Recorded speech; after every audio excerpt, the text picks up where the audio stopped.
Hi everybody, this is Crystal. So today I'm going to show you how to make this mitered granny square. It's actually very easy to do. Now there are many versions of a mitered granny square.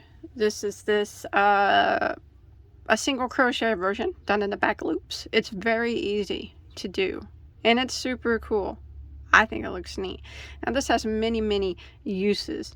You can make these squares and sew them together to make bags, sew them together to make blankets, sew them together to make whatever you want. You can use them, which I think is a great idea, for hot pads or pot holders, which is probably, I might make some as pot holders. Now if you want to make pot holders or wash rags, another thing that is good, or hot pads like I mentioned, I would recommend using a 100% cotton yarn for anything that you would use it for in the kitchen. Something like this. It doesn't have to be this brand, just any 100% cotton yarn, or something no less than 85% cotton. Okay, that's just if you're going to be using it for a wash rag, something that's going to be getting wet, or something that's going to have to do with heat. But I think that would make an excellent, beautiful wash rag. You see the ridges in that? That's so pretty. It's really pretty. I like the looks of it a lot. You want to go ahead? I'll show you what yarn I used. Now you can make yours as big as you want. It's very easy. It's a 1-row repeat, and you just keep repeating it, and it just keeps making your square as big as you want it to be. You can do it all solid color. You can change colors every single row. I changed colors every 2 rows on mine. And can you see those ridges there?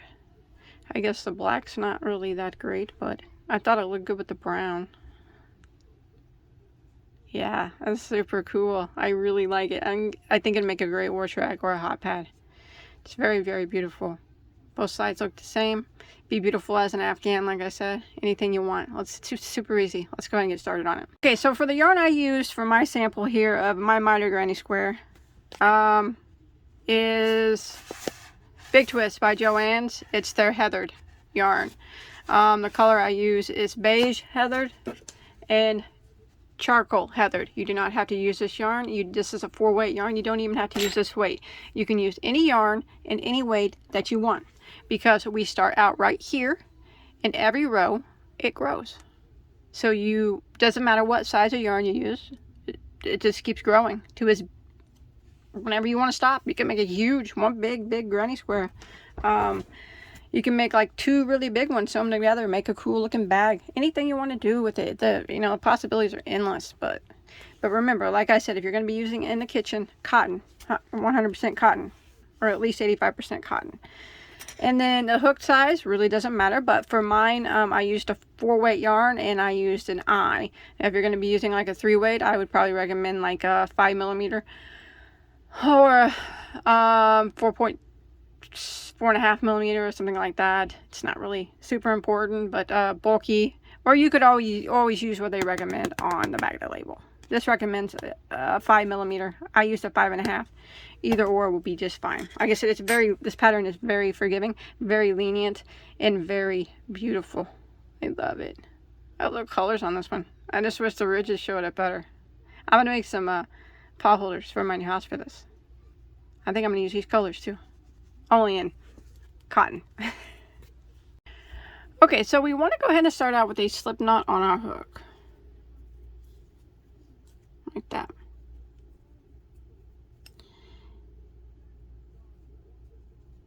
And we're going to work a chain of 2. 1, 2. Now we're going to work back into the very first chain, and we're going to work 3 double crochets into that stitch. So there's 1, 2, and 3, like that. Now row 2 is kind of the repeat row for the whole square. So we're going to chain 1 and turn our work. Now this chain 1 does not count as a stitch. We're going to be working in the back loops only from now on.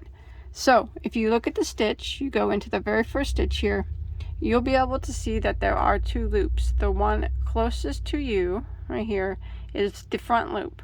The one furthest away is the back loop. We only want to go into that back loop, and we want to single crochet into it. Back loop only.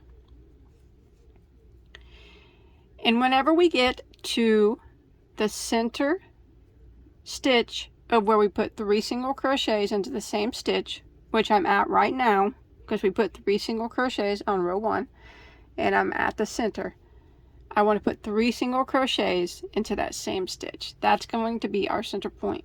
So there's 1, back loop only, 2, and 3, and then there's 1 stitch that remains. I'm going to work a single crochet in the back loop of it, but I'm going to change colors on this row. So I'm going to go into the back loop, draw up a loop like that, and I'm going to bring in my new color because I'm going to do this without tying off my colors. I'm going to carry them. I'm going to bring in my new color, and then what I'm going to do is tie the tail from one color and the tail from the other color into a little knot. That way they don't get away.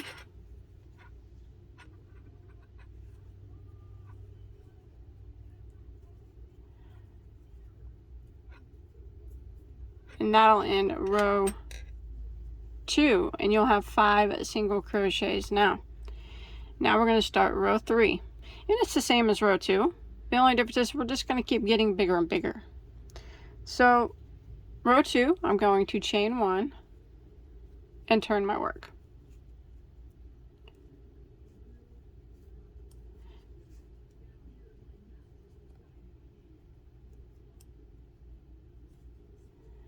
Now I'm going to work a single crochet in the back loop only of every stitch until I get to the middle stitch of our group of 3 stitches that we put together.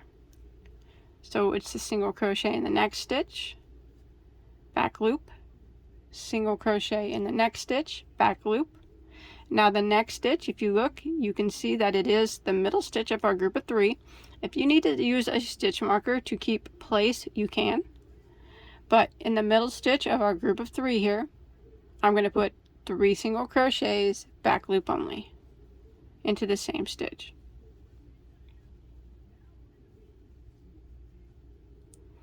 And then 1 single crochet into the remaining back loops of each stitch. So there's 2 that remain. Now I'm going to go again. I'm going to chain 1 and turn my work. 1 single crochet into the back loop of every stitch until we get to the the middle stitch of our group of 3. So we go into the very first stitch here, back loop only, and we work 1 single in the back loop of every stitch, like I said, until we get to the to the middle stitch of our group of 3. So you got to kind of look. Like I said, if you want to use a stitch marker, that's fine too. And once you get to your middle stitch, where I am right there right now, I'm going to put 3 single crochets into that back loop of that middle stitch. And then I'm going to put 1 single crochet in the remaining stitches, and I'm going to change colors, back loops the remaining stitches when I get to my last stitch. So here I am at my last stitch. I'm going through the back loop, drawing up a loop. Now I'm going to pull up my other color here that I started with and pull it through, just like that. And then I'm going to start again with my new color. I'm going to chain 1, turn my work, 1 single crochet in the back loop of every stitch until you get to the middle stitch of your group of 3.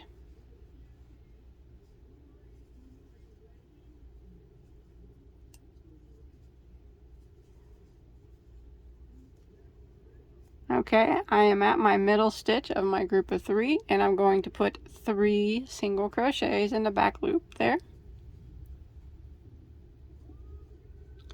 And then I'm going to put 1 single crochet in the back loop of every stitch that remains.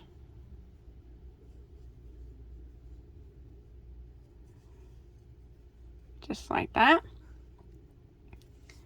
And then I'm going to chain 1, turn my work, repeat the same thing again, back loop of every stitch until I get to the middle stitch of my group of 3.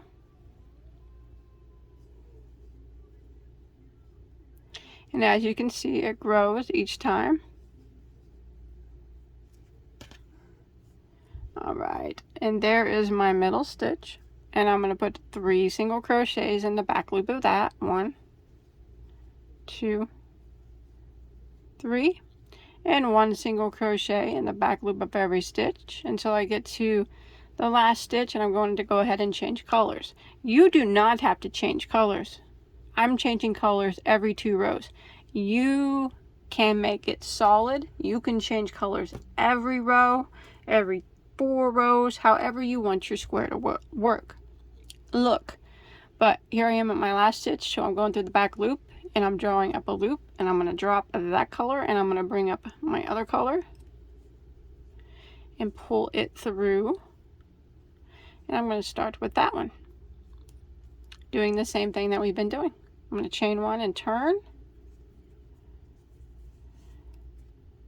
single crochet in the back loop of every stitch until we get to the middle stitch of our group of 3. And you can continue doing this until your square gets as large as you want it to be. So I'm at the middle stitch, so I'm going to do 3 single crochets, back loop only, into that middle stitch, and then 1 single crochet in the back loop of every stitch until I get to the end of the row, and then I will just repeat the same thing again. Remember, you change colors as often as you like, or you leave it solid. It looks awesome no matter how you do it. It'll look cool. And every time you hit that middle stitch of the group of 3, that's where you put 3 single crochets into it. That's what keeps our point getting bigger. Always go through the back loops now.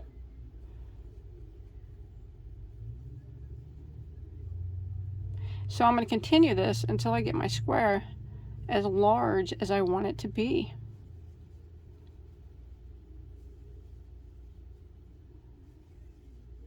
Changing colors as often as I like. Like I said, I'm doing 2 rows of 1 color, and then I'm switching out to another one, but you can do it however you'd like.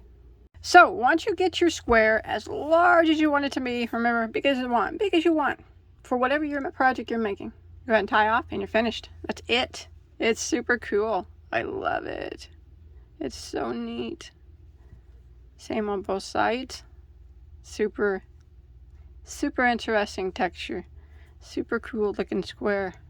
Hope you enjoy my tutorial. Hey, don't forget to subscribe to my channel and hit that like button if you enjoyed. If you make this or anything else, you can show me a picture on Instagram. Come follow me. Hashtag me at Bagoday Crochet on Instagram. Show me what you're working on. I'd really like to see it. So until next time, have a good day, everybody. Bye-bye. Take care.